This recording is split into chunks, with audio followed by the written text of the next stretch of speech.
সাধারণত এই ছোট ছোট সূরাগুলো দিয়েই আমাদের রেগুলার সালাহ যখন আমরা পড়ি এগুলো দিয়ে ইমামতি করা উচিত। আল্লাহর হাবিব সাল্লাল্লাহু আলাইহি ওয়াসাল্লাম বিভিন্ন হাদিসে বলেছেন যে তোমরা যখন ইমামতি করবে তখন তোমার পেছনে যারা আছে তাদের দিকেও খেয়াল রাখবে।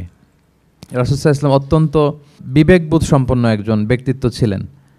তিনি খেয়াল রাখতেন, যেটাকে আমরা কনসিডারেট বলি। আল্লাহর হাবিব সাল্লাল্লাহু আলাইহি ওয়াসাল্লাম খুব কনসিডারেট ছিলেন, কার কোথায় কী সমস্যা এটা খুব খেয়াল করতেন। And he was a man of 6 senses. আমরা 6 সেন্সের কথা বলি, আমাদের অধিকাংশেরই 4টা সেন্স একসাথে কাজ করে, কারো 5টা 6টা সেন্স কাজ করে, এরকম মানুষ পাওয়া দুষ্কর। আল্লাহর হাবিব সাল্লাল্লাহু আলাইহি ওয়াসাল্লাম অত্যন্ত বিবেকবোধ সম্পন্ন একজন লোক ছিলেন। একবার তিনি সালাত খুব সংক্ষিপ্ত করলেন, তো সাহাবারা জিজ্ঞেস করলেন, ইয়া রাসূলুল্লাহ এত সংক্ষিপ্ত কেন করলেন সালাত? তখন আল্লাহর হাবিব সাল্লাল্লাহু আলাইহি ওয়াসাল্লাম বললেন যে পেছনে বোনদের নামাজের সেকশনে ওখান থেকে একটা ছোট্ট বাচ্চার কান্নার আওয়াজ আমি শুনছিলাম। আমার মনে হচ্ছিল বাচ্চাটাকে সামলাতে মাটার খুব কষ্ট হচ্ছে, তো এই জন্য আমি সালাদটা সংক্ষিপ্ত করে দিয়েছি। দেখেন কীরকম সেন্সেশন, কতটা কনসিডারেট ছিলেন। একবার আবার আল্লাহর হাবিব সাল্লাল্লাহু আলাইহি ওয়াসাল্লাম মাগরিবের সালাত কিংবা এশার সালাতের কোনো এক সেজদা অনেক লম্বা করে দিলেন।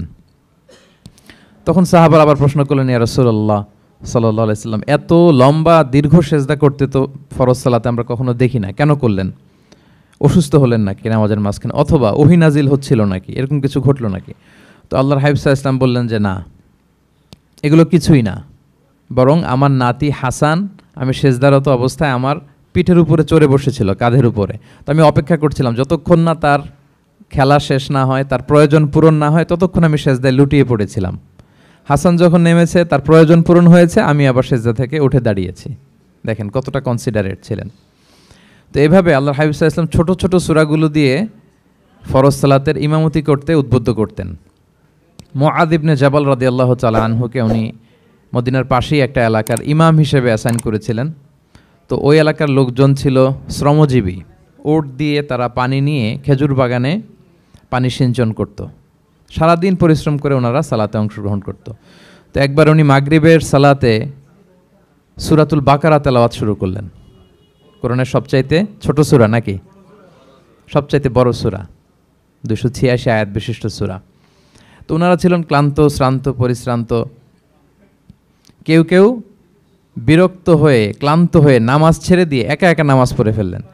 পরে আল্লাহর হাবিব সাল্লাল্লাহু আলাইহি ওয়াসাল্লামের কাছে যে তারা অভিযোগ করলেন যে, ইয়া রাসূলুল্লাহ আপনি যে ইমাম পাঠিয়েছেন উনি তো এমন কাজ করেছে, সূরা বাকারা উনি ধরেছে মাগরিবের সালাতে। রাসূল সাল্লাল্লাহু আলাইহি ওয়াসাল্লাম খুবই ক্ষিপ্ত হলেন, রাগান্বিত হলেন এবং মুআয ইবনে জাবাল রাদিয়াল্লাহু তাআলা আনহুকে ডেকে পাঠালেন। ডেকে তিনি বললেন, আফাত্তানুন আনতা ইয়া মুআয।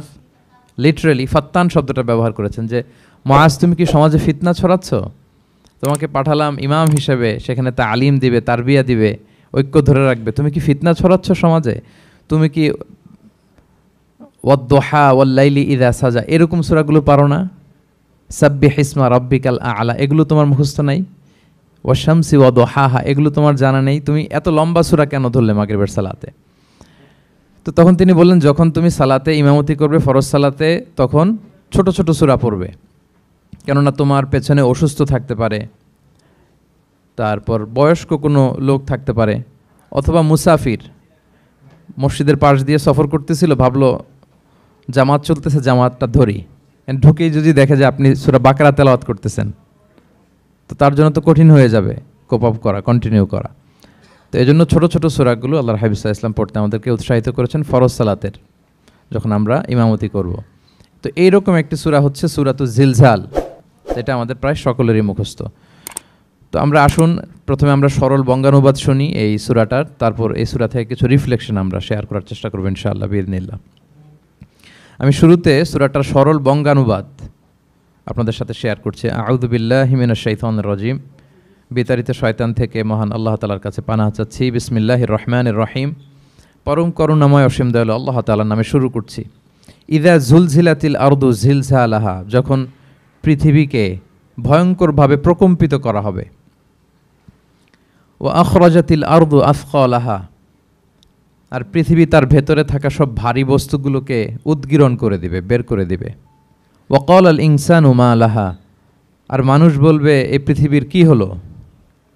ইয়াউমা ইযিন তুহাদ্দিসু আখবারাহা, সেদিন পৃথিবী তার সব খবর বলে দিবে। বিআন্না রাব্বাকা আওহা লাহা, কারণ তার রবই তাকে এমনটি করতে আদেশ করেছেন বা প্রত্যাদেশ দিয়েছেন। ইয়াউমাইযি ইয়াসদুরুন নাসু আশতাতান লিয়ারাউ আমালাহুম, সেদিন মানুষগুলো দলে দলে বের হবে যাতে করে তাদের আমলনামা তাদের কাছে পেশ করা যায়। ফামান ইয়ামাল মিসকালা যাররাতিন খায়রান ইয়ারাহ, যে ব্যক্তি অনুপরিমাণ ভালো কাজ করেছে সেটা সে দেখতে পাবে। ওমান ইয়ামাল মিসকালা যাররাতিন শাররান ইয়ারাহ, আর যে ব্যক্তি অনুপরিমাণ মন্দ কাজ করেছে, কোনো খারাপ কাজ করেছে, সেটাও সেদিন দেখতে পাবে। সাদাকাল্লাহুল আযীম। এই হচ্ছে সূরাতুজ জিলজালের সংক্ষিপ্ত বঙ্গানুবাদ। এবার আসুন এই সূরা থেকে কিছু রিফ্লেকশন, কিছু তাফসির আমরা শেয়ার করি। প্রিয় ভাইয়েরা, এই সূরাটা নাজিলের একটা প্রেক্ষাপট আছে। সাহাবাদের মধ্যে একটা ধারণা জন্মেছিল যে আমরা যদি খুব ছোট ছোট ভালো কাজ করি এইটা বোধহয় সওয়াব হবে না, বা মিজানের পাল্লা এটা তেমন একটা রেকগনাইজ করা হবে না। অথবা অনেক সাহাবাদের মধ্যে এরকম ধারণা ছিল যে আমরা খুব সামান্য সামান্য ছোট খারাপ কাজ করলে এটার হয়তো এরকম পাপ হবে না বা শাস্তি হবে না। তো ওনাদের মনে যখন এরকম একটা ধারণা তৈরি হলো, তখন আল্লাহ তাআলা এই সূরাটা নাজিল করেছেন। বিশেষ করে এই সূরার শেষের 2 আয়াত, যেখানে আল্লাহ তাআলা বলছেন ফামান ইয়ামাল মিসকালা যাররাতিন খায়রান ইয়ারা, যে না, তোমরা ছোট্ট ভালো করলে সেটাও দেখতে পাবা সেদিন তোমাদের আমলনামাতে। ওমান ইয়ামাল মিসকালা যাররাতিন শাররান ইয়ারা, এবং ছোট্ট খারাপ কাজ করলে সেটাও তোমরা তোমাদের আমলনামায় দেখতে পাবে। তো সাহাবাদের এই চিন্তা, এই ধারণাটাকে ভুল প্রমাণ করবার জন্য, তারা যে ভুল ধারণা করছেন এটা বোঝাবার জন্য, জানাবার জন্যই আল্লাহ তাআলা বেসিকলি সূরাতুজ জিলজাল তিনি নাজিল করেন। এই সূরাটি কোরআনের ধারাক্রম অনুসারে 99তম সূরা। কোরআনের যে ধারাক্রম, সূরা ফাতিহা দিয়ে শুরু, তারপরে বাকারা, তারপর আলে ইমরান, সেই ধারাবাহিকতায় এটা কত নম্বর সূরা? 99 নম্বর সূরা। এবং সূরাটি মাদানী সূরা। কি সূরা? আমরা জানি কোরআনের সূরাগুলো 2 ভাগে বিভক্ত, কোনোটা মক্কায়, কোনোটা মদিনায় নাজিল হয়েছে। যেটা মক্কায় নাজিল হয়েছে সেটা মাক্কি, যেটা মদিনায় নাজিল হয়েছে সেটা মাদানী। তো জিলজাল হচ্ছে মাদানী সূরা। এই সূরার আয়াত সংখ্যা হচ্ছে 8। আয়াত সংখ্যা কত? 8। আল্লাহর হাবিব সাল্লাল্লাহু আলাইহি ওয়াসাল্লাম সূরাটাকে একটা কম্প্রিহেন্সিভ সূরা বলেছেন, জামে মানে সূরা, খুবই কম্প্রিহেন্সিভ। কম্প্রিহেন্সিভ মানে হচ্ছে ভেরি প্রিসাইজ ইন ওয়ার্ডিং, শব্দ কম, কথা কম, কিন্তু এটার আবেদন, এটার এক্সপ্লেনেশন অনেক বেশি, এরকম একটি সূরা। ছোট্ট অল্প কয়েকটি আয়াত দিয়ে সূরাটা আল্লাহ তাআলা নাজিল করেছেন, কিন্তু এটার আবেদন অনেক বেশি। এক বয়স্ক সাহাবী এসে আল্লাহর হাবিব সাল্লাল্লাহু আলাইহি ওয়াসাল্লামকে বলল, ইয়া রাসূলুল্লাহ, আপনি আমাকে কোরআনের একটা সূরা শিক্ষা দেন, কোন সূরা পড়ব? তো আল্লাহর হাবিব সাল্লাল্লাহু আলাইহি ওয়াসাল্লাম বললেন, যাওয়াতুর র, মানে আলিফ লাম র দিয়ে যে সূরাগুলো আছে এগুলো পড়ো। তো এই সাহাবী বলল, ইয়া রাসূলুল্লাহ, আমার বয়স বেশি, আমার জিহ্বা ভারী হয়ে গেছে, আমি এত বড় সূরা পারবো না, অন্য কিছু বলেন।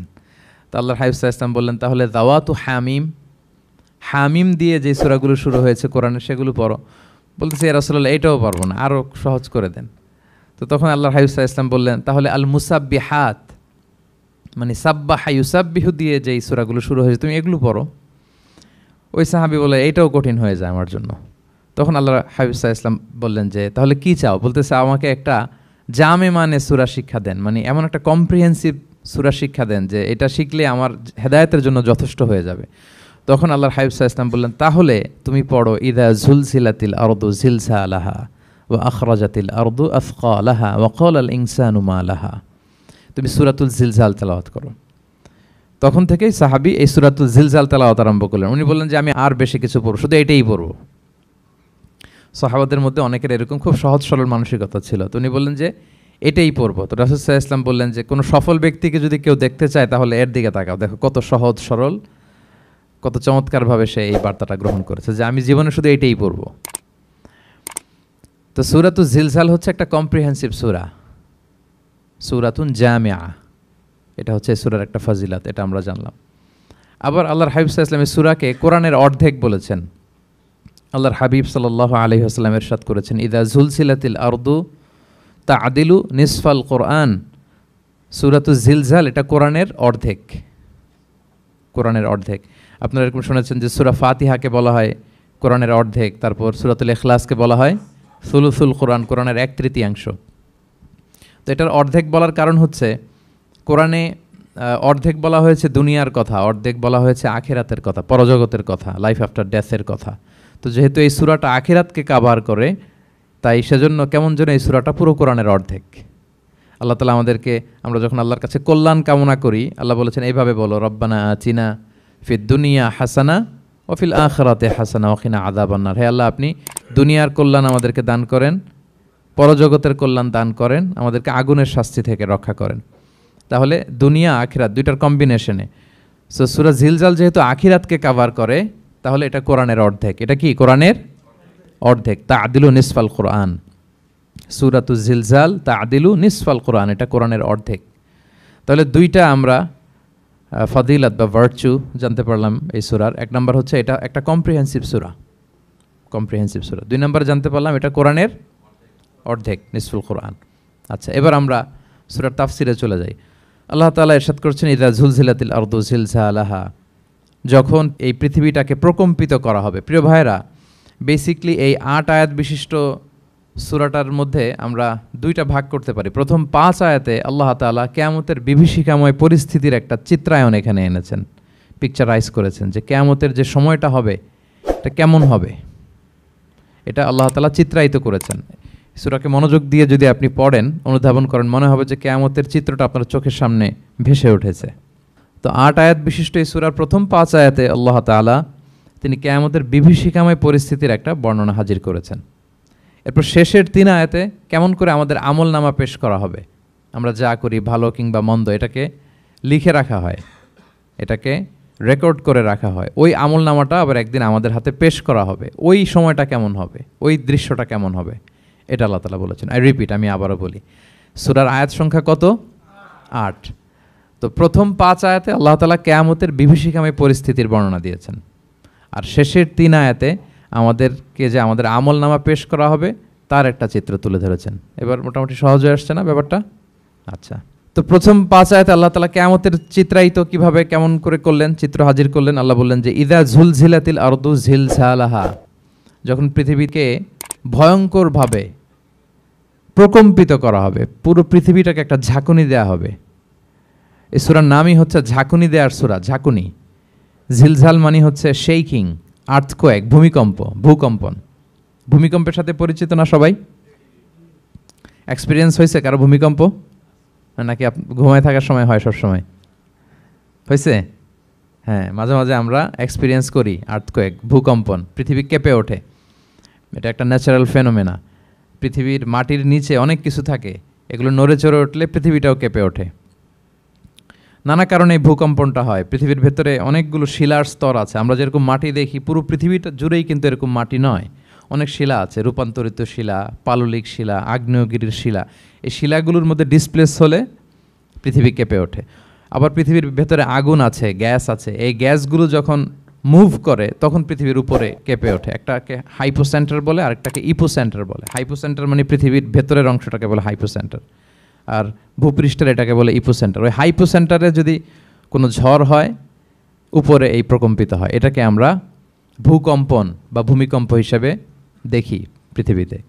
তো এই পৃথিবীতে অনেক বড় বড় ভূমিকম্প আমরা দেখেছি। জাপানে, আমার গত বছর একটা সফর ছিল জাপানে, তো ওই সকাল বিকাল ভূমিকম্প হয়। এখানে তো আমরা 6 মাস 1 বছর ভূমিকম্প দেখি, ওখানে সকালে বিকালে একটু একটু করে কাঁপতেছে। এর কারণ হচ্ছে ওইটা এমন একটা এলাকায় পড়েছে, প্যাসিফিক ফায়ার রিংস বলে, একটা প্লেটের উপর 7টা ট্যাকটনিক প্লেটের উপর আল্লাহ তাআলা পৃথিবীকে সেট করেছেন। ওই ট্যাকটনিক প্লেটগুলো যদি একটার সাথে একটা ঘর্ষণ হয়, অনেক এনার্জি রিডিউস করে, ওইখান থেকে পৃথিবীর উপরে এরকম ভাইব্রেশন শুরু হয়, এই প্রকম্পনটা শুরু হয়।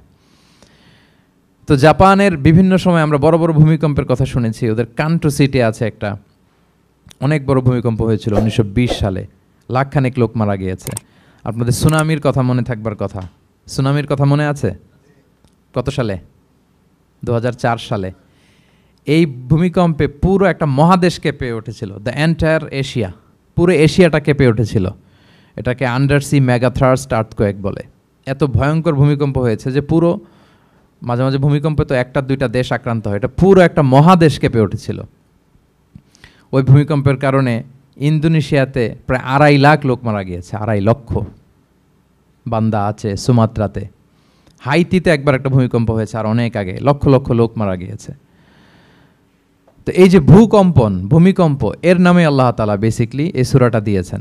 তবে পৃথিবীবাসী যেই ভূকম্পন এক্সপিরিয়েন্স করেছে, কিয়ামতের সময় যে ভূমিকম্প হবে ওটা কি ওই রকম হবে? হ্যাঁ, ওইটা ভয়ঙ্কর ভূমিকম্প হবে, মারাত্মক ভূমিকম্প। আল্লাহ তাআলা বলছেন, ইয়া আইয়ুহান নাসু তাকু রাব্বাকুম, ইন্না জালজালাতাস সাআতি শাইউন আযীম। হে মানুষেরা, তোমরা আল্লাহকে ভয় করো আর তোমরা জেনে রেখো কিয়ামতের যে ভূমিকম্পটা হবে সেটা শাইউন আযীম। আযীম শব্দটা আল্লাহ যে কোনো জায়গায় ব্যবহার করেন না, যেটা খুব ভয়ঙ্কর হয়, মাত্রাতিরিক্ত, লিমিট ছাড়িয়ে যায়, ওইটার ক্ষেত্রে আল্লাহ তাআলা আযীম বলেন। আল্লাহর হাবিব সাল্লাল্লাহু আলাইহি ইসলামের আচরণ, ওনার ক্যারেক্টারিস্টিক্স বলতে যে আল্লাহ এই শব্দ ব্যবহার করেছেন, ওয়া ইন্নাকা লাআলা খুলুকিন আযীম। নবী হে, আপনি সুমহান চরিত্রের উপর প্রতিষ্ঠিত, মানে এই চরিত্রের মধ্যে দাগ ফেলতে পারে এরকম কেউ নেই। সো আযীম শব্দটা কোরআনের যত জায়গায় ব্যবহার করেছেন, আল্লাহ নিজের ক্ষেত্রে বলেছেন সূরা আয়াতুল কুরসির শেষে, ওয়া হুয়াল আলিয়ুল আযীম, তিনি হচ্ছেন আলী এবং আযীম, সুমহান। তো কিয়ামতের এই ভূকম্পনের ক্ষেত্রে আল্লাহ তাআলা এই আযীম শব্দটা ব্যবহার করেছেন। ইন্না জালজালাতাস সাআতি শাইউন আযীম, এটা মারাত্মক হবে সেদিনকার ভূমিকম্প, সাধারণ ভূমিকম্প নয়। ইযা রুজ্জাতিল আরদু রাজ্জা ওয়া বুসাতিল জিবালু বাসসা, পুরো পৃথিবীটা একসাথে কেঁপে উঠবে, পাহাড়গুলো ভেঙে চুরে তছনছ হয়ে যাবে। এটা হবে বেসিকলি যখন ইসরাফিল আলাইহিস সালাম উনি ট্রাম্পিটে ফুৎকার দিবেন, হুইসেল দিবেন সিঙ্গার মধ্যে, নুফিখা ফিস সূর, সূরের মধ্যে যখন তিনি ফুৎকার দিবেন। আপনারা ইসরাফিল আলাইহিস সালামের একজন ফেরেশতা, ওনার নাম শুনেছেন না? হ্যাঁ, one of the major angels, major একজন ফেরেশতা। আল্লাহ তাআলা ওনাকে সৃষ্টিই করেছেন এই বিশাল হুইসেলে একটা ফুৎকার দেওয়ার জন্য, আর কোনো কাজ নাই, ওনার অ্যাসাইনমেন্ট এই একটাই। সৃষ্টির পর থেকে আজ অবধি বিশাল হুইসেলটা নিয়ে আল্লাহর আরশের দিকে তিনি তাকিয়ে আছেন, অপলক নেত্রে, পলকও ফেলেন না চোখের, যে কখন আল্লাহ তাআলা অর্ডার করবেন, করার সাথে সাথে ফুৎকার দিবেন তিনি, আবার না দেরি হয়ে যায়, আবার না আল্লাহর আদেশ পালনে কোনো গাফলতি হয়ে যায়। সৃষ্টির পর থেকে ওনার একটাই অ্যাসাইনমেন্ট, এই বিশাল সুর ট্রাম্পিট নিয়ে হুইসেল দেওয়ার জন্য আল্লাহর আরশের দিকে তাকিয়ে আছেন। যে মুহূর্তে আমরা এখন কথা শুনছি এখনও তাকিয়ে আছেন উনি। 3টা ফুৎকার দেওয়ার জন্য আল্লাহ তাআলা ওনাকে সৃষ্টি করেছেন। প্রথম ফুৎকারটাকে বলে নাফখাতুল ফাজা, যে ফুৎকারের সাথে সাথে মানুষগুলো তটস্থ হয়ে যাবে, পৃথিবীর মানুষ তটস্থ হয়ে যাবে। যখন তটস্থ হবে তখন কি অবস্থা হবে সেটাই আল্লাহ তাআলা এই সূরার প্রথম আয়াতে বললেন, যে ইদা জুলজিলাতিল আরদু জিলজালাহা, যখন পুরো পৃথিবীকে প্রকম্পিত করা হবে মারাত্মকভাবে। ইসরাফিল আলাইহিস সালাম প্রথম যে ফুৎকারটা দিবেন তখন পুরো পৃথিবী কেঁপে উঠবে, মারাত্মকভাবে কেঁপে উঠবে। তারপরের যে ফুৎকার দিবেন তখন সব মরে যাবে, আমরা পৃথিবীতে কেউই বেঁচে থাকবো না, তখন মানুষ মরে যাবে, জিন জাতি মরে যাবে, সমস্ত ফেরেশতারাও মরে যাবে। যেই ফেরেশতা মালাকুল মাউত, যিনি মৃত্যুর ফেরেশতা, যার মাধ্যমে আল্লাহ তাআলা মৃত্যু ঘটিয়ে থাকেন, তারও মৃত্যু ঘটবে। সে আল্লাহ তাআলার কাছে বলবে, আল্লাহ, পৃথিবীর সবাই মরেছে, আপনার আদেশ অনুযায়ী মানুষ, জিন, ইবলিস সবাইকে আমি মৃত্যু দিয়েছি, তাদের রূহ কবজ করেছি, এখন কি হবে? আল্লাহ তাআলা বলবেন, এখন তুমি মরবে, মুতিয়া মালাকুল মাউত, এখন তুমি মরো। মালাকুল মাউত তখন মারা যাবে। এত ভয়ঙ্কর একটা চিৎকার দিয়ে মালাকুল মাউত জগৎ থেকে বিদায় নেবে। আল্লাহর হাবিব সাল্লাল্লাহু আলাইহি ওয়াসাল্লাম বলেন, ওই ভয়ঙ্কর চিৎকার যদি পৃথিবীবাসী শুনতে পেত তাহলে আলাদা করে ইসরাফিলের সিঙ্গার ফুৎকার দেওয়ার প্রয়োজন হতো না, প্রতিটা মানুষ তাদের কানের পর্দা ফেটে মুহূর্তেই লাশ হয়ে পড়ে যেত। মালাকুল মাউত মরে যাবে, তখন মহাবিশ্বে আর কেউ থাকবে না একটা সত্তা ছাড়া। তিনি কে? আল্লাহ সুবহানাহু ওয়া তাআলা। সূরা আর রহমানে আল্লাহ তাআলা চমৎকারভাবে বলেছেন, কুল্লু মান আলাইহা ফান ওয়া ইয়াবকা ওয়াজহু রাব্বিকা যুল জালালি ওয়াল ইকরাম, পৃথিবীতে যা আছে সব নিঃশেষ হয়ে যাবে একমাত্র তিনি ছাড়া। তিনি হচ্ছেন অব্যয়, অক্ষয়, অবিনশ্বর, চিরঞ্জীব, শাশ্বত। এরপর কেউ যখন থাকবে না, আল্লাহ তাআলা ইসরাফিল আলাইহিস সালামকে আবার জীবিত করবেন, তখন তিনি সর্বশেষ হুইসেলটা দিবেন, আবার জীবিত হয়ে তিনি লাস্ট 3 নম্বর হুইসেলটা দিবেন। লাস্ট হুইসেলটা যখন দেয়া হবে তখন জমিন থেকে সব মৃত লাশগুলো আবার জীবিত হয়ে দাঁড়াতে শুরু করবে। মিনহা খালাকনাকুম ওয়া ফিহা নুঈদুকুম ওয়া মিনহা নুখরিজুকুম তারাতান উখরা, মাটি থেকে বানিয়েছি, মাটির কবরে তোমাদের পাঠিয়েছি, আবার মাটি থেকে তোমাদেরকে উত্থিত করা, আবার সবাই উঠবে। এই 3টা হুইসেল দেওয়ার জন্য আল্লাহ তাআলা সাইয়েদনা ইসরাফিল আলাইহিস সালামকে সৃষ্টি করেছেন। তো ওনার প্রথম হুইসেল দেওয়ার পরে কি অবস্থা হবে, কি রিয়াকশন হবে, ওইটা আল্লাহ তাআলা সূরাতুল জিলজালের প্রথম আয়াতে বললেন, ইযা জুলজিলাতিল আরদু জিলজালাহা, যখন পুরো পৃথিবীটা প্রকম্পিত হবে, মারাত্মকভাবে প্রকম্পিত হবে। ওয়া আখরাজাতিল আরদু আফকালাহা, আর যখন জমিন তার ভেতরে থাকা ভারী বস্তুগুলোকে উদ্গীরণ করে দেবে, বমি করে বের করে দেবে, ভমিটিং করবে বা নিক্ষেপ করবে। পৃথিবীর ভেতরে কি আছে, তাফসিরে এসেছে আল মাউতা ওয়াল কুনুজ, অর্থাৎ মৃত ডেড বডিগুলো, সেই আদম আলাইহিস সালামের সময় থেকে শুরু করে কিয়ামত পর্যন্ত পৃথিবী সব ডেড বডিগুলোকে ধারণ করে তার ভেতরে, তাই না? হ্যাঁ, জীবিতদেরকে ভূপৃষ্ঠ উপরে ধারণ করে আর মৃতদেরকে জমিন তার পেটের ভেতরে ধারণ করে। তো আখরাজাতিল আরদু আফকালাহা, জমিন ভারী বস্তুগুলোকে উদ্গীরণ করবে, তাহলে সব ডেড বডিগুলোকে তখন বের করে দিবে। আর কুনুজ যত আছে, মিনারেলস, যত খনিজ পদার্থ আছে পৃথিবীর ভেতরে, স্বর্ণ, যত মিনারেল আছে, ইউরেনিয়াম থেকে শুরু করে যত গ্যাস আছে, প্লাটিনাম আছে, যা আছে, আগুন, অগ্নিকুণ্ড, সব কিছু জমিন বের করে দিবে। মারাত্মক এক বিস্ফোরণের মধ্য দিয়ে জমিন সব কিছু উদ্গীরণ করে বের করে দিবে। তাহলে দেখেন, কিছুটা সামহাও আপনাদের সামনে চিত্রায়িত হচ্ছে না কিয়ামতটা কেমন হবে? যদি একটু কল্পনা করেন যেভাবে আল্লাহ তাআলা বলছেন যে ইদা জুলজিলাতিল আরদু জিলজালাহা, পুরো পৃথিবীটা প্রকম্পিত হবে। ও আখরাজাতিল আরদু আফকালাহা, জমিন তার ভেতরের বস্তুগুলো বের করে দিবে, ভারী বস্তুগুলো, অর্থাৎ ডেড বডি এবং যত খনিজ পদার্থ আছে সেগুলো। ওয়াকাল আল ইনসানু মা লাহা, মানুষ বলবে পৃথিবীর হলো কি, হোয়াটস হ্যাপেনিং, কি হচ্ছে, কি হলো পৃথিবী এরকম কেন করতেছে? যে আয়াতটা বলেছিলাম যে ইন্না জালজালাতাস সাআতি শাইউন আযীম, সেখানে আল্লাহ তাআলা বলছেন ইয়াউমা তারাউনাহা তাযহালু কুল্লু মুরদিআতিন আম্মা আরদাআত ওয়া তাদাউ কুল্লু যাতি হামলিন হামলাহা ওয়া তারান নাসা সুকারা ওয়া মা হুম বিসুকারা ওয়ালাকিন্না আযাবাল্লাহি শাদীদ। মানুষের ফার্স্ট রিয়াকশন কি হবে এই আর্থকোয়েকের পরে? এই আয়াতে চমৎকারভাবে আল্লাহ তাআলা বলছেন। আল্লাহ বলছেন যে পরিস্থিতিটা এত ভয়ঙ্কর হবে, কারণ এরকম ভূকম্পন তো পৃথিবীবাসী দেখেনি। এত মারাত্মক ভূমিকম্প হবে যে দুধ খাওয়াচ্ছে এরকম মা তার দুধের বাচ্চার কথা ভুলে যাবে। আল্লাহু আকবার। দেখেন এখানে উপমাটা কীরকম। সাধারণত দুধের বাচ্চার প্রতি মায়ের আলাদা একটা টেক কেয়ার থাকে, মানে তাকে রেখে এদিক সেদিক যায় না, গেলেও চোখে চোখে রাখে, বা কোথাও গেলেও অন্যকে বলা যায় তুমি একটু দেখো, কি এরকম করে না? দুধের বাচ্চা তো সে খুবই ছোট বাচ্চা, তার আলাদা কেয়ারের প্রয়োজন হয়, এক্সট্রা কেয়ারের প্রয়োজন হয়। তো দুধ খাওয়ায় ব্রেস্ট ফিডিং মাদার কখনো তার বাচ্চাকে চোখের আড়াল করতে দেয় না বা চায় না। আল্লাহ বললেন যে তখন পরিস্থিতি এত ভয়ানক হবে যে নিজের দুধের বাচ্চার কথাই মা ভুলে যাবে। তারপর এখনও পরিপূর্ণ হয়নি পেটের ভেতরে বাচ্চা, এরকম মা যারা আছে গর্ভবতী, সাধারণত কয় মাস পরে বাচ্চা ডেলিভারি হয়? হ্যাঁ, 8 মাস 9 মাস পরে। দেখা যাবে যে 2 মাসের বাচ্চা, এখনও ভ্রূণ, 3 মাসের বাচ্চা, 4 মাসের বাচ্চা। এই ভয়ঙ্কর পরিস্থিতির চোটে যত গর্ভবতী নারী আছে সব মুহূর্তে ডেলিভারি করে দেবে, মুহূর্তেই, ইনস্ট্যান্ট। ও তাদাউ কুল্লু যাতি হামলিন হামলাহা, যত মা আছে গর্ভবতী সবাই, প্রেগনেন্ট মহিলারা মুহূর্তে ডেলিভারি করে দেবে, প্রি ম্যাচিউরড বেবি, কেউ ভ্রূণ, কেউ 3 মাসের, কেউ 4 মাসের বাচ্চাগুলো ডেলিভারি হয়ে যাবে। মানুষগুলো পঙ্গপালের মতো দৌড়াতে থাকবে, বিক্ষিপ্ত পতঙ্গের মতো দৌড়াতে থাকবে মানুষ। আর বলবে ওয়াকাল আল ইনসানু মা লাহা, মানুষ তখন, মানুষের ফার্স্ট রিয়াকশন হবে যে মা লাহা, কি হলো, হোয়াটস হ্যাপেনিং, কি হচ্ছে, কিছুই বুঝতে পারতেছি না, মা লাহা, পৃথিবীর কি হলো। ইয়াউমা ইদিন তুহাদ্দিসু আখবারাহা, সেদিন পৃথিবী সব কিছু বর্ণনা করে দিবে, সব বয়ান দিয়ে দিবে। আমরা এই পৃথিবীর উপরে জমিনে যা করি সব কিন্তু পৃথিবীর মধ্যে রেকর্ডেড থাকে। জমিন সেদিন বয়ান দিবে, সেদিন আসলে সব কিছুই বয়ান দিবে। জমিন বয়ান দিবে, হাত পা সাক্ষী দিবে, যেখানে মানুষ যে সমস্ত জিনিসের মাধ্যমে, যেই টুলসগুলোর মাধ্যমে পাপ করেছে, অন্যায় করেছে, সব কিছু সেদিন সাক্ষী দেবে। আর সব সাক্ষীর বড় সাক্ষী হবে সেদিন এই জমিন। জমিন হবে সেদিন রাত সাক্ষী। জমিন হবে কি সাক্ষী? রাত সাক্ষী।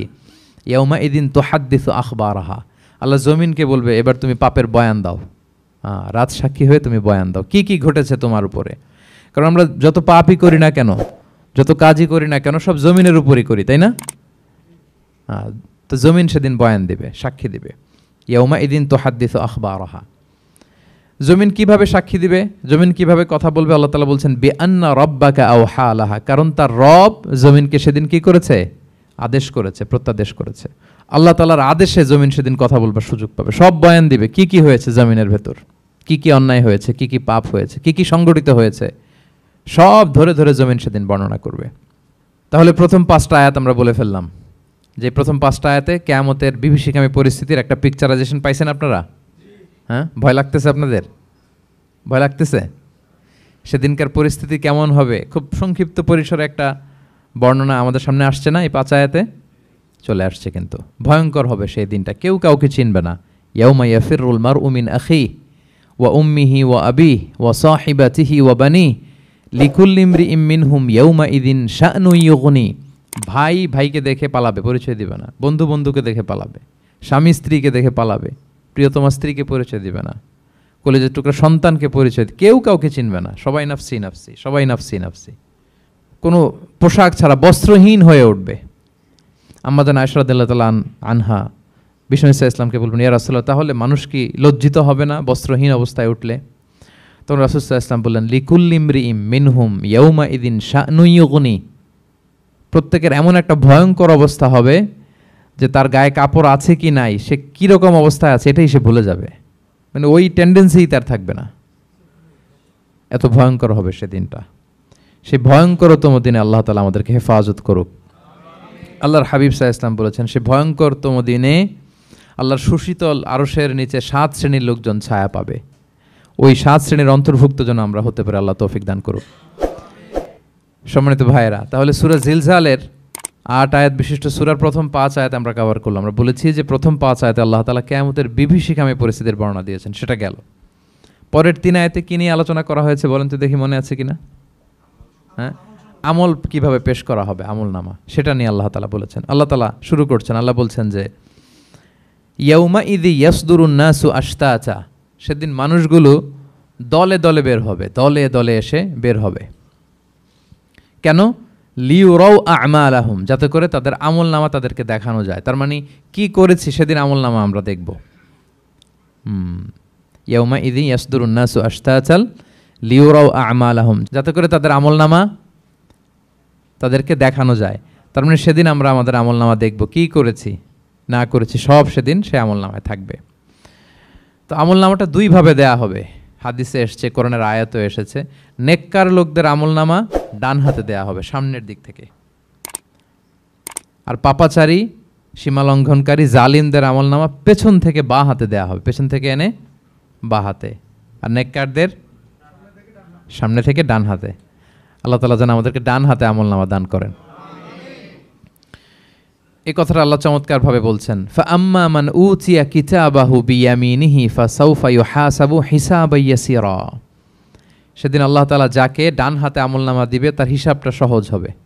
আল্লাহর হাবিব সাল্লাল্লাহু আলাইহি ওয়াসাল্লাম সব সময় এই দোয়াটা করতেন, আল্লাহুম্মা হাসিবিনা হিসাবান ইয়াসীরা। হে আল্লাহ, আপনি আমার হিসাবটাকে সহজ করেন, হে আল্লাহ, আপনি আমার হিসাবটাকে সহজ করেন। এই দোয়াটা আপনারাও পড়বেন, আল্লাহুম্মা হাসিবিনা হিসাবান ইয়াসীরা। দেখেন, আল্লাহর হাবিব সাল্লাল্লাহু আলাইহি ওয়াসাল্লামের ব্যাপারে বলা হয়েছে গফিরা লাহু মা তাকাদ্দামা মিন যামবিহি ওয়া মা তাআখার। আল্লাহর হাবিব সাল্লাল্লাহু আলাইহি ওয়াসাল্লামের আগের পরের সব গুনাহ মাফ। আদতে তো গুনাহই নাই, নিষ্পাপ ছিলেন তিনি, মাসুম। নবীরা হচ্ছেন মাসুম। তারপরেও আল্লাহর হাবিব সাল্লাল্লাহু আলাইহি ওয়াসাল্লাম এই দোয়াটা করতেন, আল্লাহুম্মা হাসিবিনা হিসাবান ইয়াসীরা। এরপরও তিনি এই দোয়াটা সবসময় করতেন। তাহাজ্জুদের সালাতে দাঁড়িয়ে থাকতে থাকতে ওনার পা ফুলে যেত। সিজদায় যে কাঁদতে কাঁদতে জামা ভিজিয়ে ফেলতেন, হাত্তা বাল্লা লিহিয়াতাহু, দাড়ি ভিজিয়ে ফেলতেন, হাত্তা বাল্লা হাজারাহু, জামা ভিজিয়ে ফেলতেন, হাত্তা বাল্লাল আরদা, সিজদায় পরে কাঁদতে কাঁদতে জমিন ভিজিয়ে ফেলতেন। তো আম্মাজান আয়েশা রাদিয়াল্লাহু তাআলা আনহা বলতেন, ইয়া রাসূলুল্লাহ, এত কষ্ট কেন করেন? আপনার পা ফুলে যায়, কাঁদতে কাঁদতে আপনি হয়রান হয়ে যান। আল্লাহ তো বলেছেন যে আপনার আগের পরের সব গুনাহ মাফ। আল্লাহর হাবিব সাল্লাল্লাহু আলাইহি ওয়াসাল্লাম বলতেন, আফালা উহিব্বু আন আকুনা আবদান শাকুরা। হে আয়েশা, আমি কি শুকরগুজার বান্দা হতে পছন্দ করব না? আল্লাহ তাআলা আমাকে ক্ষমা করেছেন, আমাকে স্পেশাল স্ট্যাটাস দিয়েছেন। এই যে আল্লাহ তাআলার বিশেষ অনুগ্রহ, এটার শুকরিয়া স্বরূপ আমি কি তার কাছে নিজেকে পেশ করব না? তো দেখেন, আল্লাহর হাবিব সাল্লাল্লাহু আলাইহি ওয়াসাল্লাম যার কোনো গুনাহ নাই, তিনিও দোয়া করতেন, আল্লাহ আমার হিসাবটা সহজ করো। সেদিন যার হিসাব সহজ হবে তার জন্য সব কিছু মিলে যাবে, তার মুক্তি। আর যদি আল্লাহ হিসাব কঠিন করে, হাদিসে এসেছে, আল্লাহ যদি কাউকে জিজ্ঞেস করে, মান নুকিশা উযযিবা। নুকিশা এসেছে নিকাশ থেকে। আমরা বাংলা একটা কথা বলি না, হিসাব নিকাশ। নিকাশ বলেন আপনারা? নিকাশ, হিসাব নিকাশ বলেন। নিকাশটা আরবি শব্দ। মান নুকিশা উযযিবা, যার নিকাশ নেওয়া হবে, হিসাব নিকাশ নেওয়া হবে, উযযিবা, তাকে আল্লাহ শাস্তি দেবে। যদি বলে এটা করলা কেন, ওখানে গেলা কেন, এটাতে জড়িত হইলা কেন, এই কেন কেনর প্রশ্নবাণে যদি আল্লাহ তাআলা আমাদের জর্জরিত করেন, তাহলে অবস্থা খারাপ। আল্লাহ আমাদেরকে হেফাজত করুক। আর যাকে আল্লাহ তাআলা অনুগ্রহ করবেন, অনেককে আল্লাহ তাআলা এইভাবে অনুগ্রহ করবেন। আল্লাহ বলবেন, তুমি যে এই পাপটা করছিলা মনে আছে? তখন বান্দা বলবে, আল্লাহ মনে আছে, আমি স্বীকৃতি দিচ্ছি, অ্যাকনোলেজ করছি, আল্লাহ আমি পাপী, আল্লাহ আমি ভুল করে ফেলেছি। আল্লাহ বলবে, এটা দুনিয়ার কেউ জানে না, আজকে আমিও জানাবো না কাউকে, যাও তুমি আমার এই ডান হাতের নিচ দিয়ে জান্নাতের ভেতরে ঢুকে যাও। আল্লাহুম্মা জাআলনা মিনহুম, আল্লাহুম্মা জাআলনা মিনহুম, আল্লাহুম্মা জাআলনা মিনহুম ইয়া রাব। আল্লাহ তুমি আমাদেরকে তাদের অন্তর্ভুক্ত করো, আমরা পড়ি আমিন। আল্লাহর হাবিব সাল্লাল্লাহু আলাইহি ওয়াসাল্লাম বলতেন, আল্লাহুম্মা হাসিবিনা হিসাবান ইয়াসিরা, আল্লাহ আপনি আমাদের হিসাবকে সহজ করুন। ফাআম্মা মান উতিয়া কিতাবাহু বিয়ামিনিহি, তাহলে হিসাব সহজ হবে কাদের? যাদেরকে আল্লাহ কোন হাতে আমলনামা দিয়েছেন? ডান হাতে।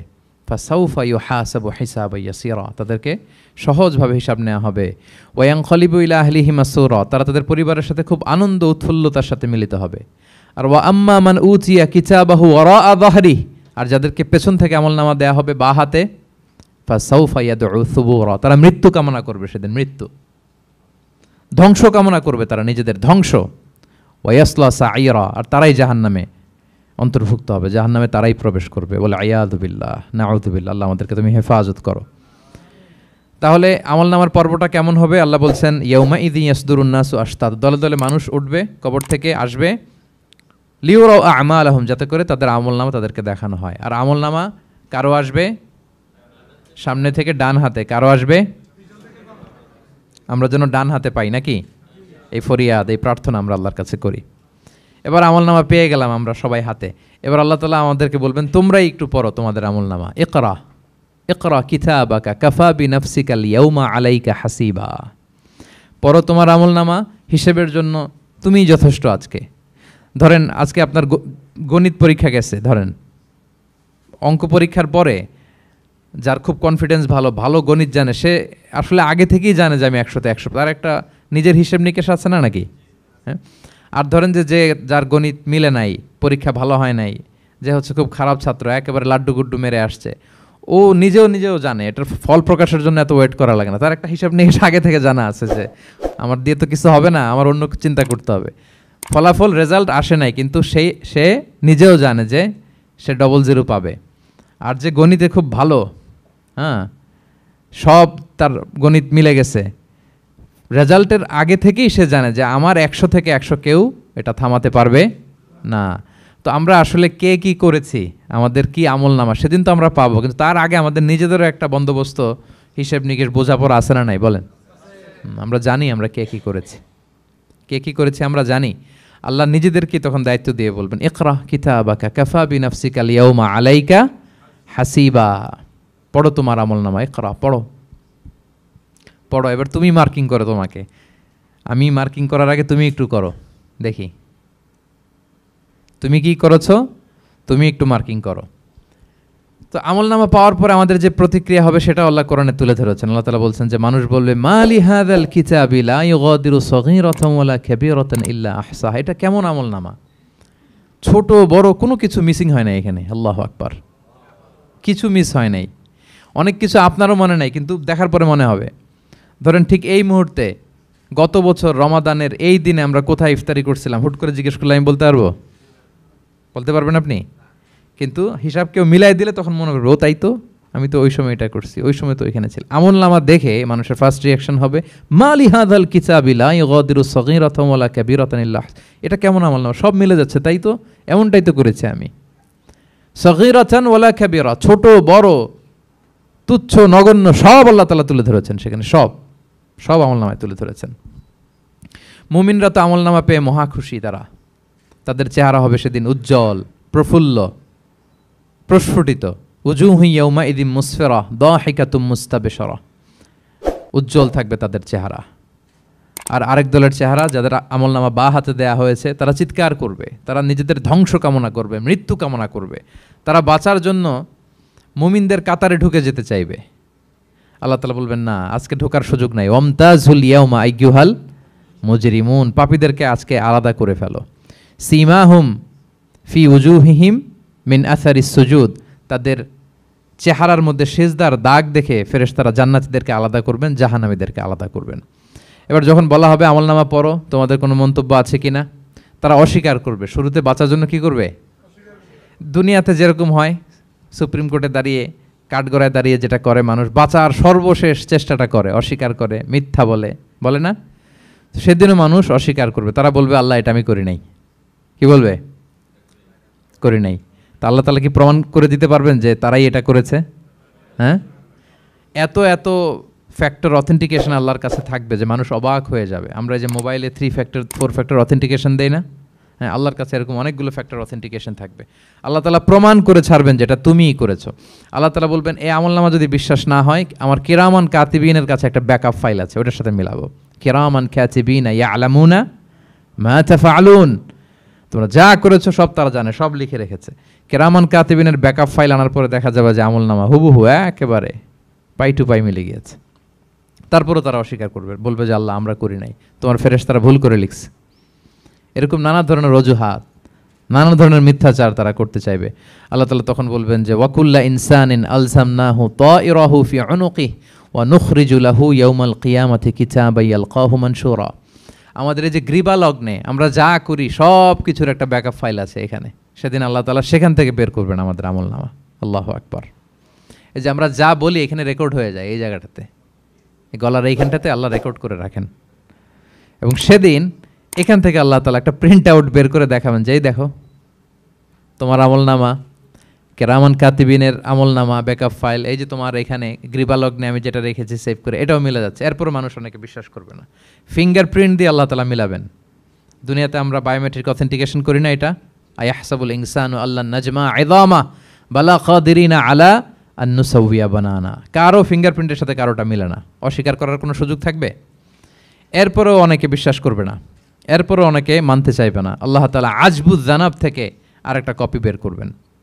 আমাদের প্রত্যেকের ব্যাকবোনের নিচে কক্সিক্স আছে, ট্রায়াঙ্গেল, ছোট্ট একটা হাড্ডির কণা, আমাদের যে শিরদাঁড়ার একেবারে নিচে, এটাকে হাদিসের ভাষায় বলে আজবুজ জানাব। ইন্নাফিল ইনসানি আযমান, মানুষের দেহে একটা ছোট্ট হাড্ডি কণিকা আছে, লা তাআকুলুহুল আরদু আবাদা, জমিন কখনো ওই হাড্ডি কণিকা খেতে পারে না। ওমিনহা ইউরাক্কাবুল খালকু ইয়াউমাল কিয়ামা, কিয়ামতের দিন সেখান থেকে সৃষ্টিকে আবার তোলা হবে। সেটার সাথে আল্লাহ তাআলা মিলাবেন, সেখান থেকেও প্রমাণিত হবে।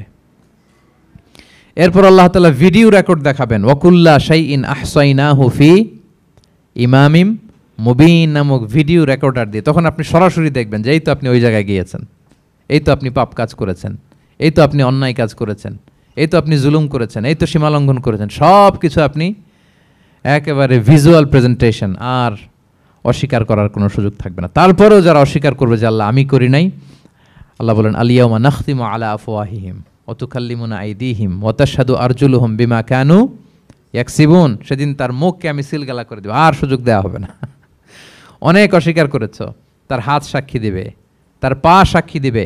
সেদিন আল্লাহ তাআলা প্রমাণ করেই ছাড়বেন যে এই পাপ তুমি করেছো। তাহলে আমলনামা কিভাবে আল্লাহ দিবেন? আল্লাহ বলেন ইয়াউমা ইযি ইয়াসদুরুন নাসু আশতাতা, দলে দলে আসবে, লিউরাউ আমালাহুম, যাতে করে তাদেরকে আমলনামা দেখানো হয়। ফামান ইয়ামাল মিসকালা যাররাতিন খাইরান ইয়ারা, অনুপরিমাণ ভালো করেছো তো সেটা তুমি দেখতে পাবে, অনুপরিমাণ খারাপ করেছো তো সেটাও তুমি দেখতে পাবে। যাররা মানে হচ্ছে অণু, অ্যাটম, বস্তুর ক্ষুদ্রতম একক, একেবারে অণুর কথা আল্লাহ তাআলা বলেন যে একেবারে ছোট্ট কাজ সেটাও তুমি দেখতে পাবে, ছোট্ট খারাপ কাজ সেটাও দেখতে পাবে। আমরা অনেক সময় ছোটোখাটো জিনিসগুলোকে গুরুত্ব দেই না। আল্লাহর হাবিব সাল্লাল্লাহু আলাইহি ওয়াসাল্লাম বলেছেন ওয়ালা তাহকিরান্না মিনাল মা'রুফি শাইআ ওয়ালাউ আন তালকা আখাকা বিওয়াজহিন তালিক, তোমরা কোনো ছোট ভালো কাজকে এটাকে আন্ডারমাইন করো না, ছোট মনে করো না, যে কোনো ভালো কাজ হোক এটাকে ছোট করবো না। ইভেন তুমি তোমার ভাইয়ের সাথে দেখা হলো যে মুচকি হাসি দিয়ে কথা বলো, এটারও তুমি মনে করো না যে এটা কাজে লাগে, এটাও কাজে লাগবে, এটাও সেদিন মিজানের পাল্লায় তোমার নাজাতের বড় মেজর একটা ওসিলা হয়ে যেতে পারে।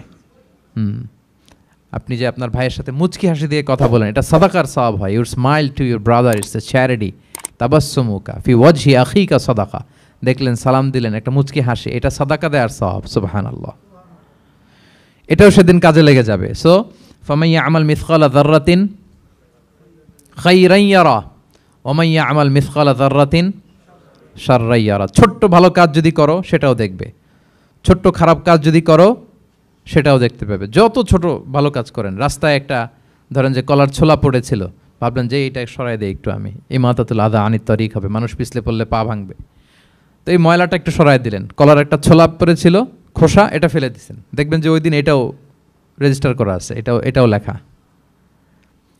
একজনকে মুরব্বী একজন আসছে, আপনার বসার সিট ছিল, ওনার সিট ছিল না, উঠে দাঁড়িয়ে তাকে বসার সুযোগ করে দিয়েছে, ওই দিন দেখবেন যে এটাও লেখা, এটার জন্য অনেক সওয়াব রেজিস্ট্রেশন করা আছে। একজন রাস্তা দিয়ে যাচ্ছিল, জিজ্ঞেস করতেছে ভাই যে এই জালান অমুকটা কোথায়, তো আপনি বলে দিলেন যে জালান গুম্বাকটা তো এইদিকে। তো সে আপনার কারণে ওই দিন সঠিক পথে যেতে পারলো। আপনার কাছে মনে হয়েছে ছোট্ট ফিউ সেকেন্ডসের একটা নেক কাজ, কিন্তু সেদিন দেখবেন আমল নামায় সেটাও লেখা। আবার এরকম ছোট্ট ফামাইয়া আমাল মিসকালা যাররাতিন শার, ছোট্ট আপনি একটা গালি দিয়েছেন কাউকে, কারোর ব্যাপারে, এর ব্যাপারে ওর কাছে যে কান ভারী করছেন, ফেসবুকে একটা বাজে কমেন্ট করে দিয়েছেন, দেখার কেউ নাই, ধরার কেউ নাই, দিলাম একটা গালি, দেখবেন যে ওই দিন সব একেবারে ক্ষুদ্র থেকে ক্ষুদ্রতর অনুপরিমাণ খারাপ কাজ, ভালো কাজ সব সেদিন আমলনামায় তুলে রাখবে কে? আল্লাহ সুবহানাহু ওয়া তাআলা, তিনি সেদিন আমলনামায় সব তুলে রাখবেন। সো আমরা কোনো ভালো কাজকে যেন তুচ্ছ মনে না করি, কোনো খারাপ কাজের সাথে যেন জড়িত না হয়, যত ছোট হোক। শয়তানের ওয়াসওয়াসায়, প্রবৃত্তির ধোকায় পড়ে, নফসের ধোকায় পড়ে কখনোই যেন পাপের কাজে আমরা পা না বাড়াই, এবং প্রত্যেকটা পাপকেই যেন আমরা ভয়ঙ্কর মনে করি যে না, এটা আমার যেন কাল হয়ে দাঁড়াতে পারে।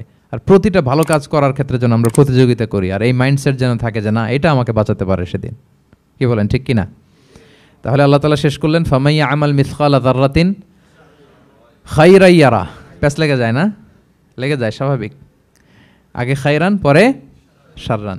অনুপরিমাণ ভালো করলে সেটাও সে সেদিন কি পাবে, অনুপরিমাণ খারাপ করলেও পাবে। দেখেন, এটা একটা আশা জায়গা নিয়ে আসে আমাদের, কিন্তু হোপফুল করে, তাই না? আমরা অনেক সময় এমন হয় যে ভালো কাজ করছি, কেউ দেখে নাই। হ্যাঁ, আপনি এই আয়াতটা খেয়াল করবেন যে না, কেউ দেখে নাই, কিন্তু দেখেছে কে? আল্লাহ দেখেছেন, উনি দেখলেই চলবে, আমার আমলনামা এটা ঠিকই থাকবে। কোনো এক কারণে সমাজের সবাই আপনাকে ভুল বুঝেছে, misunderstanding, everyone got you wrong, আসলে আপনি ঠিক ছিলেন। সবাই পরিস্থিতি, সামাজিক, এটা সেটা, এরকম হয় না যে সবাই ভুল বুঝতেছে, আসলে আপনি ঠিকই করছেন। সবাই ভুল বুঝুক, আপনার আমলনামায় সেটা ভালো কাজ হিসেবে লেখা থাকবে, ঠিক কিনা? অনেক সময় ঠকায় লোকজন, আমাদেরকে ঠকায় নানাভাবে, আমরা হয়তো তার সাথে পেরে উঠি না। মাঝে মাঝে কিছু ভিডিও আমি দেখি, এই আপেল বিক্রি করতেছে, কি অদ্ভুত ব্যবসায়ী। তো দেখাচ্ছে খুব ভালো ভালো আপেল, আপনারা দেখেছেন কিনা জানি না। সে আবার ওই পলিথিনের ভেতরে পচা নষ্ট আপেলগুলোর কয়েকটা প্যাকেট করে রাখে। তো আপনি বেছে বেছে যেই ভালো আপেলে দিবেন সেটাই সে নিয়ে প্যাকেটে দিয়ে দিচ্ছে। মাপটাপ করার পরে আপনি যখন টাকা বের করতেছেন বা অন্যমনস্ক, হুট করে সে ওই পচা আপেলের ওইটা, আপনার একই পলিথিন, একই ওজনের তার একটা হিসাব থাকে, ওইটা ধরায় দিচ্ছে। তা আপনি কোত্থেকে না কোত্থেকে আপেল কিনছেন, বাসা হয়তো অনেক, বাসায় যেয়ে দেখেন সর্বনাশ, কি টসটসে পাকা আপেলগুলো বেছে বেছে দিলাম, এখন দেখি পচা। তো ওরে তো আর পাবেন না, ওরে আর ধরাও হইল না। আপনি ভাবছেন হিসাবটা এখানেই শেষ? হ্যাঁ, এখানেই শেষ না। Lot of unsettled issue yet to be settled, এরকম অনেক কিছু আছে দুনিয়াতে আপনি সেটেল করতে পারেন নাই, সেটেল হবে সেদিন। দ্য কনসেপ্ট অফ আখেরা যদি না থাকতো, this worldly life would be a joke. আখেরা বলে যদি কিছু না থাকতো, এই পৃথিবীটা আসলে একটা জোক ছিল, জোক। কেটে টুকরা টুকরা করে বস্তাবন্দি করে ফেলে রাখছে ডোবার মধ্যে, কেউ দেখে নাই, হদিস নাই, এটা সাক্ষীও পাওয়া, বিচারও হচ্ছে না। আর বিচারের যে দীর্ঘসূত্রিতা, আপনি ভাবছেন শেষ, এখানেই শেষ? Not that easy brother. একদিনে ঋণ তাকে শোধ করতে হবে। ফামাইয়া আমাল মিসকালা যাররাতিন খাইরান ইয়ারা ওমাইয়া আমাল মিসকালা যাররাতিন শাররান ইয়ারা। ছোট্ট ছোট্ট ভালো যেখানে আল্লাহ লিখে রাখবেন, এই বড় বড় লোক ঠকানো, জুলুম, অপরাধ, এগুলোর বিচার হবে না একদিন? বলেন, বিচার হবে। তাহলে কনসেপ্ট অফ আখেরা, এটা আমাদেরকে আশাবাদী করে। এই যে আমরা কেউ দাদা হারিয়েছি, বাবা হারিয়েছি, আমরা বিশ্বাসীরা আমরা হতাশ হই না, আমরা বিশ্বাস করি আমি তো আমার বাবাকে পাচ্ছি ওইখানে। তো ক্ষণিকের একটা সময়, দুনিয়ার জীবনটা কি ক্ষণিকের। দিস দুনিয়া কম্পেয়ার টু আখেরা ইজ নাথিং, অ্যাবসলিউটলি নাথিং। আখেরাতের তুলনায় এটা তো কিছুই না। আমার দাদাকে পাবো, বাবাকে পাবো, তার মানে আখেরা, কনসেপ্ট অফ আখেরা আমাদেরকে হোপফুল করে, আশাবাদী করে। দুনিয়াতে আমাকে ভুল বুঝেছে, মানুষ ঠকিয়েছে, আমি অনেক কিছুর বিচার পাই না, আমি সেদিন পাবো। তো আপনাকে হোপফুল করছে না, এটা আশাবাদী করছে না? আখেরাত আমাদেরকে কি করে? আশাবাদী করে। যত জুলুম, অত্যাচার, যেগুলোর বিচার এই দুনিয়াতে হয় নাই, সেদিন সে বিচারটা হবে। ফামাইয়া আমাল মিসকালা যাররাতিন খাইরান ইয়ারা ওমাইয়া আমাল মিসকালা যাররাতিন শাররান ইয়ারা। প্রিয় ভাইরা, তাহলে পেয়েছেন সূরাতুল জিলজালের আলোকে কিয়ামতের বিভীষিকাময় চিত্র এবং কেমন করে আমলনামা আমাদের সামনে পেশ করা হবে। আপনাদের কাছে ক্লিয়ার হয়েছে? আল্লাহ তাআলা আমাদের সবাইকে ডান হাতে আমলনামা দিয়ে ধন্য করুক। আমরা যত নেক কাজ করেছি, ভালো কাজ করেছি, সবগুলোর বদলা, প্রতিদান, রিওয়ার্ড যেন আমরা সেদিন পাই। আল্লাহ তৌফিক দান করুক।